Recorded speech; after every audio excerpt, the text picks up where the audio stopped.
Emirimu gisanyaladde mu kibuga Kisoro, abantu bwe beeyiye ku nguudo okwaniriza omwana enzaalwa ey'ekitundu kino, ng'ono yaliko ssenkulu wa poliisi y'eggwanga lino, Gen. Edward Kale Kaihura. Gen. Kaihura ayaniriziddwa wakati mu mizira nga wategekeddwawo ekitambiro ky'emmisa okwebaza Katonda amusobozesezza okuvvuunuka ebizibu by'ayiseemu, omuli n'okusibwa mu kkomera ku misango egy'enjawulo egyamwejjeerezebwa gye buvuddeko, wamu n'obuweereza mu magye ne poliisi. Omukolo guyindidde mu kisaawe kya Ssaza Ground e Kisoro, ng'okusaba kukulembeddwamu bannaddiini ab'enjawulo okubadde Reverend Father Emmanuel Safari, Reverend Canon Godfrey Ase n'abalala, ng'omulabirizi Asa akalaatidde abantu okusonyiwagana n'okwagalana, ng'asiimye Pulezidenti Museveni olw'okusonyiwa omwana waabwe n'amuggyako emisango.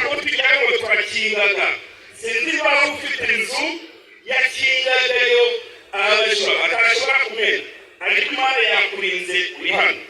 Ye Reverend Father Emmanuel Safari ategeezezza nti kati emitima gibali wamu oluvannyuma lw'omwana waabwe okudda, nga naye asiimye Pulezidenti olw'okusonyiwa omuntu waabwe. There I was so humbled and excited and happy. After so many years, more than 5, without seeing Kale meeting his people. Today we had ecumenical service and also speeches. President, His Excellency President Yoweri Kaguta Museveni, for his parental love and also for his patience. And I thank him also for what I saw today. Ye Gen. Kaihura asiimye Gen. Salim Saleh, Gen. Mbasumbadi, Gen. Muhoozi n'abalala abamubeereddewo ng'ali mu kkomera e Makindye, ne yeebaza mukama we Gen. Yoweri Museveni ne ssentebe wa kkooti y'amagye olw'okumwejjeereza, ng'ategeezezza nti Uganda, NRM ne UPDF bikyali ku mutima.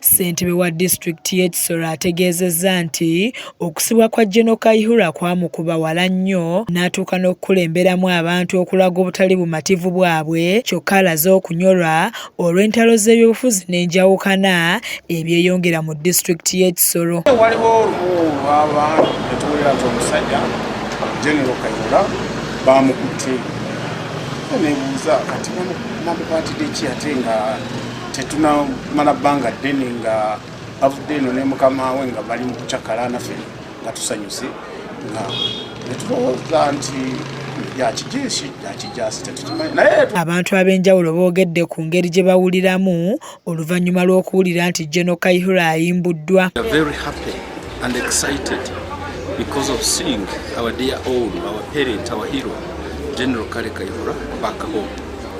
We were worried when we had him with the problems, but now we have come to thank God because our hero is back home. Seeing that Kale Kaihura has got for us opportunities like we as youth, we have our fellows have joined the UPDF, have joined the police, have joined the prison. So we are grateful and we still hope for more in his freedom. Joan Katushabe yakusakidde eggulire lino ku Kale TV agaleero.